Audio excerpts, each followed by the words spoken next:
Hello. Hi, George. Thank you very much for your time today. Yeah, absolutely. Ryland, why don't you start us off? All right. I want to set up a suite of aerodynamic simulations. Sure thing. To get started, I'll need a geometry model of the aircraft. All right. So it's asking for a geometry model. And what we're actually going to do is we're going to use geometry synthesis. And I'm going to upload various images of aircraft. All right. We have 18 images This is showing this aircraft. is literally uploading just images of a broad range of flight vehicles, and it's going to synthesize 3D geometries from those target images. Thanks for uploading the 18 geometry files. All right. Now we're going to do some input parameters for these. For subsonic geometries, let's set the Mach number between zero point 0.3 and zero point 0.5 and use an altitude between 5 and 8 kilometers with an angle of attack between -10 and +10. For the transonic geometries, let's set the Mach number between zero point 0.8 and 1.2 and use an altitude between 8 kilometers and 16 kilometers with an angle of attack between -10 and +10 degrees.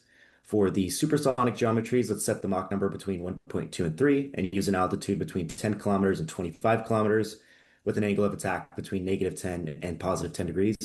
And for the hypersonic geometries, let's use a Mach number between 4 and 6 and an altitude between 40 and 50 kilometers with an angle of attack between -5 and +5.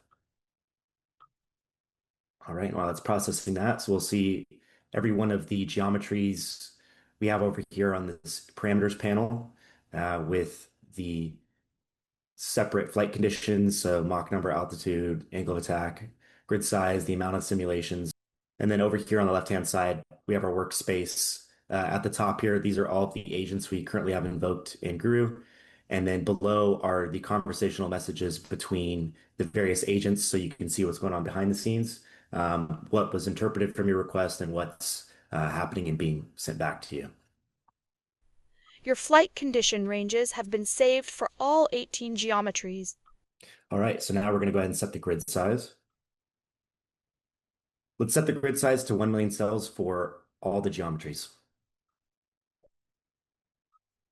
The grid size has been applied to all 18 geometries. All right, now let's go ahead and set the simulations for each geometry. Run 3 simulations for each geometry. All 3 simulations per geometry have been set as requested. Go ahead and start the simulations. Your simulations have been submitted. It's going to get a confirmation on the job. So right now we are running in parallel HPCMP's Radar, and then also for backup we have Aurora and Frontier, and whatever job gets through first, that's what we're going to be viewing. CFD job submitted. Excellent. Yeah, so we just got that job submitted, and we have 54 cases running, 3 simulations for each of the 18 geometries, and we're getting updates on every case's progress, every step, every major checkpoint, and that's taken care of here in the progress tab. Once we start getting results, we'll have a reduced data set chart where we can see all of the cases compared against various variables, and we have our assets tab, which is going to show us every geometry that we're using. This was all synthesized based off images. And then once we start getting cases, we'll be able to view these here in the remote display. Yes. All right, so we have a few cases that are coming together, and we can see that here in the remote display. Case 17, 49, 50, and 51. There's a high-level overview, so we can see the silhouette of the geometry that was ran, Mach number, altitude, angle of attack. We're also able to see here in the progress tab where everything's at. And if we come down here, case 49, we have a few at 80%. Just finished up the CFD simulation using SU2, and we're doing solution adaptive grid refinement. So if we hop back over to our remote display, and let's go ahead and select 47 here. And now we get control of this simulation, and we're able to interact with it. So We hop far, back out. you're So, looking at the baseline grid resolution before any refinement. Let's check out another case.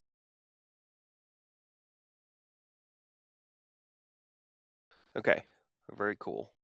Yeah, no, it's awesome. And so one of the things we can do here in the case is we can actually filter by subsonic or hypersonic. just give you more refined identification on what you're viewing. And then the charts tab over here, now that we're getting results, we can see all these cases compared by Mach sweep and Mach number, drag polar.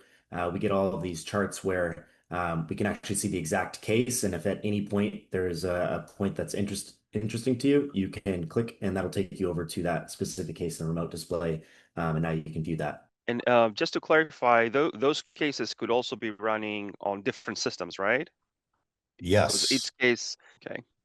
Yeah, I think that's good because that takes, a lot of the mental kind of like processing that a user has to put in. Oh, let me check the queues and see where should I run today, depending on the load and all that stuff. They exactly. don't care. They can just say, I want to run these cases, figure out where these are all the systems that I have access, figure out where I can get my jobs running faster and do it.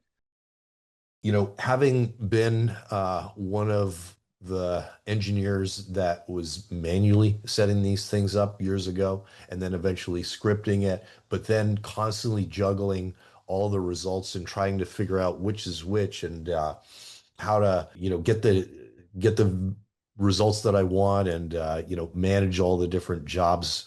This is like a dream come true in terms of the future of how to submit these things and keep track of them. Oh yeah, absolutely. And I think this is in terms of user workflow and user experience, I think this is a game changer. I mean, this is kind of like what every user dreams of. I mean, even myself that I mess with those scripts that submit jobs all the time, and I screw it up all the time and have to fix it.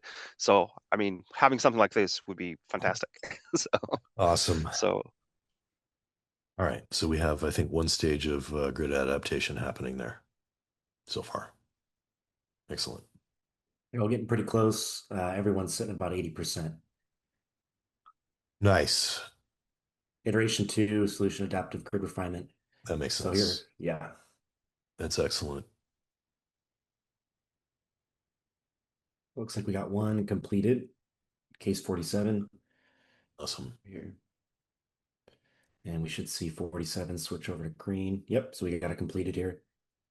Nice. Beautiful. Yeah, you can see how much more, how much crisper the shock capture is as a consequence of the two stages of adaptation that it's just done there. We can zoom into that grid a little bit, maybe. Looks like they're starting to complete.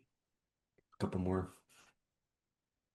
Let's choose a different looking aerial vehicle for the next one that we look at. 53 here. Sure.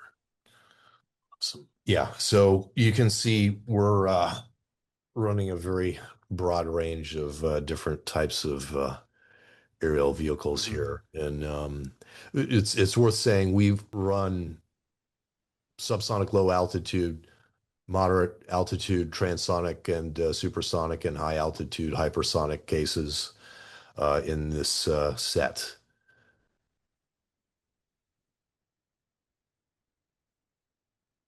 And we got 5 out of 54 so far. Cool. 3 iterations of the solution adaptive grid refinement took about 19 minutes. Excellent. Cool. Yeah, let's zoom into that grid a little bit. Nice. Yeah, so we're able to handle a broad range of geometrical features. generating a good mesh for hypersonics can take weeks for an expert, Indeed. right? When I I've say done it. weeks, 1-2 weeks, right? Yes. I've been that guy. So yeah, me too.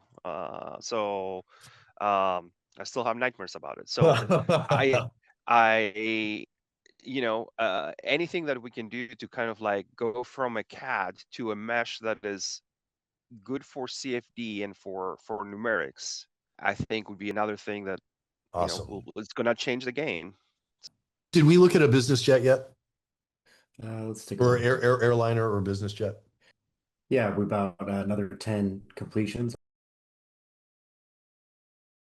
Depending on, and if you go to a lot of the hypersonics talks, you're going to see a lot of people that the people that care about physics and numerics, they're going to have a block structured mesh, right? Yep. And even some people that do use unstructured flow solvers, they still run with structured meshes, and it is worth the investment that they get grad students or whoever that can spend 2 weeks to generate that mesh for them, right? So anything that we can do to tighten that gap with agentic workflows, I Exactly. think would be fantastic. And that was exactly what was mentioned in that meeting that I was in this week is, can we just use AI to kind of like help with that?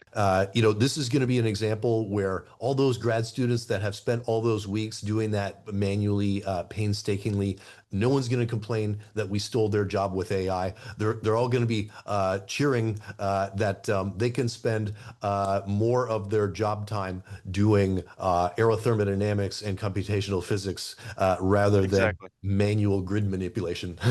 Yes. Yep. Exactly. I think a Great. lot of people will be happy to see that. And we're at the half-hour mark, and I think we pretty much demonstrated successfully running all those simulations, Ryland, more or less. We're either at 100% of them completed and executed, or nearly that. Thanks, guys. I appreciate it. Thank you so much, George. We'll Thanks, talk to you George. next time. Absolutely. All right. Bye. Take care.